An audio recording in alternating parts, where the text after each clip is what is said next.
नमस्कार दोस्तों, कहानी वाली दादी मम्मा के चैनल पर आपका स्वागत है। आप सब लोग तैयार हैं कहानी सुनने के लिए? चलिए कहानी शुरू करते हैं। मेरी आज की इस कहानी का नाम है किसान की बेटी। अगर आपको ये कहानी पसंद आए तो आप इस कहानी को प्लीज़ लाइक करिए, शेयर करिए, कमेंट करिएगा और जिसने अभी तक सब्सक्राइब नहीं किया वो सब्सक्राइब भी करें। शुरू करते हैं कहानी। एक गाँव था। एक गाँव में, उस गाँव में एक किसान रहता था। किसान बहुत गरीब था, परंतु था बहुत ईमानदार और भोला। परिवार बहुत बड़ा था और उसके पास थोड़ी सी ज़मीन थी और उस ज़मीन में जितनी भी फसल उगती उससे वो अपने परिवार का गुजारा करता था। तो कई बार क्या होता कि जब वर्षा नहीं होती थी तो वर्षा के अकाल में जब उसके परिवार को कई बार भूखा सोना पड़ता था, अर्थात बहुत गरीबी का सामना करना पड़ता था। तो परंतु किसान बहुत ज़्यादा स्वाभिमानी था। किसान के घर के लोग कहते कि पिताजी आप राजा के पास क्यों नहीं जाते, थोड़ी आर्थिक मदद मिल जाएगी तो हमारा गुजारा अच्छे से चलने लगेगा। परंतु किसान नहीं, मना कर देता था हर बार।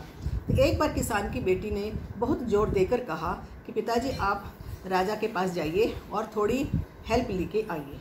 तो बेटी के कहने पर किसान राजमहल जाता है और राजा के पास जाके फरियाद करता है और अपनी सारी गरीबी की कथा सुनाता है। तो राजा को उसके ऊपर दया आ जाती है। राजा बहुत दयालु होता है। तो राजा अपने मंत्रियों से सलाह करके ये कहता है कि इसको अपने राजकोष से थोड़ी सी धनराशि दे दो और इसको थोड़ी ज़मीन दे दो।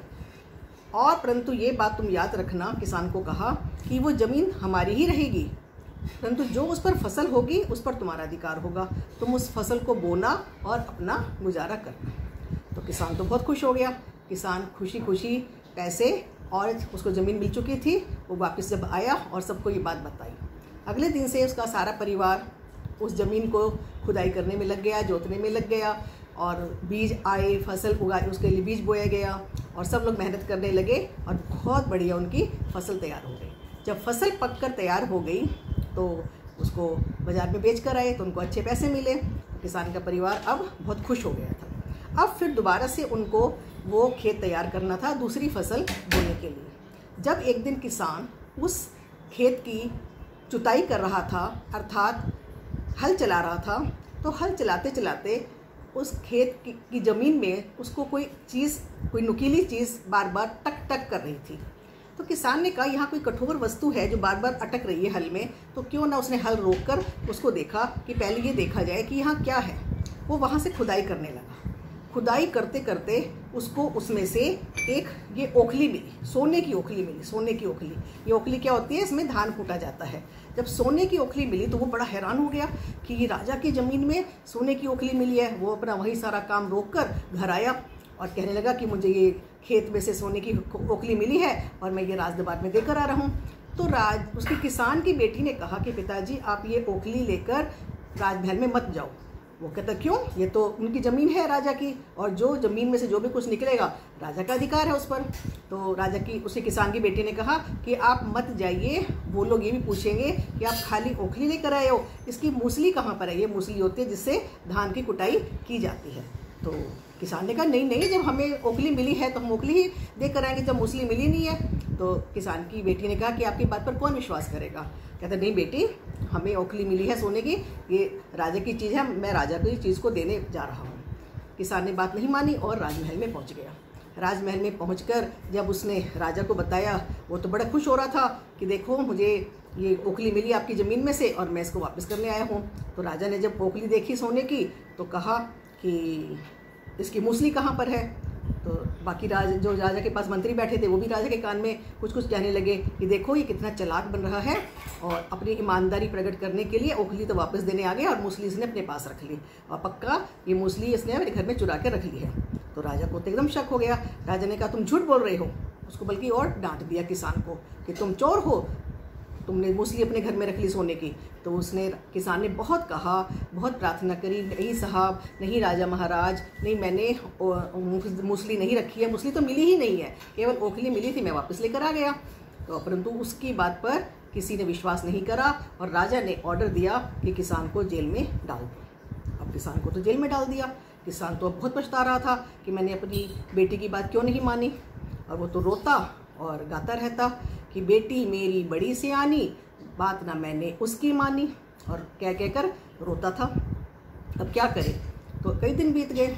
तो एक दिन राजा अपना वेश बदलकर रात को जेल का परीक्षण ले रहा था। राजा क्या करता था कि वेश बदलकर अपनी प्रजा का सुख दुख का हाल, वास्तविकता जानने के लिए खुद वेश बदलकर जाया करता था। तो ऐसे ही एक दिन वो जेल में घूम रहा था वेश बदलकर। तो जब वो किसान की जेल वाली कोठरी के आगे से गुजरा तो किसान जोर जोर के रो रहा है और ये गाना गा रहा है कि बेटी मेरी बड़ी सियानी, बात ना मैंने उसकी मानी।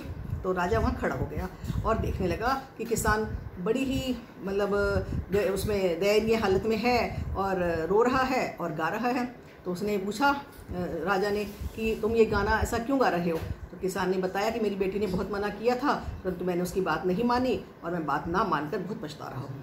राजा चला गया चुपचाप। जब राजा अगले दिन सवेरे उसने जब राज दरबार लगा तो उसने अपने मंत्रियों को कहा और अपने सेवकों को कहा कि जाओ किसान को जेल में से बुला कर लाओ या हाजिर किया जाए। जब किसान वहाँ पर उसको हाजिर किया गया, अब किसान डर रहा है कि अब ना जाने अब कौन सी मुसीबत आने वाली है। तो किसान को कहा कि तो तुम्हारी बेटी कहाँ पर है। उसने कहा घर पर है मेरी बेटी। कहते बेटी को भी बुला कर लाओ। राजा के हुक्म से कर्मचारी गए और उसकी बेटी को भी राज दरबार में ले आए। तो राजा ने जब बेटी को देखा और बेटी से पूछा कि मूसली कहाँ पर है। तो उसने कहा मूसली तो हमें मिली नहीं और मैंने अपने पिताजी को बहुत समझाया था कि आप ये ओखली वापस करने मत जाओ, हमारी बात पर, हम गरीब हैं, हमारी बात पर कोई विश्वास नहीं करेगा, परंतु हम क्या करें। हम तो बहुत समझाया, पिताजी ने बात नहीं मानी और ये अपनी ईमानदारी पर अड़े रहे। अब राजा को सारी बात सुनकर विश्वास हो गया तो वो कहने लगा कि अच्छा, इस बात को साबित करने के लिए अपने कर्मचारियों को, सेवकों को भेजा कि जाओ खेत में दोबारा से अच्छी तरह से खुदाई करके आओ। और सारे खेत को दोबारा से खुदाई करी गई तो उसमें से ये मूसली निकल आई, सोने की मूसली। तो राजा को किसान की बात पर विश्वास हो गया, बेटी की बात पर विश्वास हो गया और राजा को ये पता चल चुका था कि किसान की बेटी बहुत समझदार है और किसान बहुत ईमानदार है। तो राजा की बेटी की, किसान की बेटी की समझदारी पर खुश होकर उसको अपने ही राज दरबार में अपने कोष अध्यक्ष का नौकरी दे दी और उन सारे परिवार को अपने राजमहल में शिफ्ट कर दिया, क्योंकि किसान बहुत ईमानदार था। राजा को ऐसे ईमानदार लोगों की ज़रूरत थी, तो उनकी सुख सुविधाओं का पूरा ध्यान रखा गया। तब से वो परिवार राज दरबार में ही रहने लगा।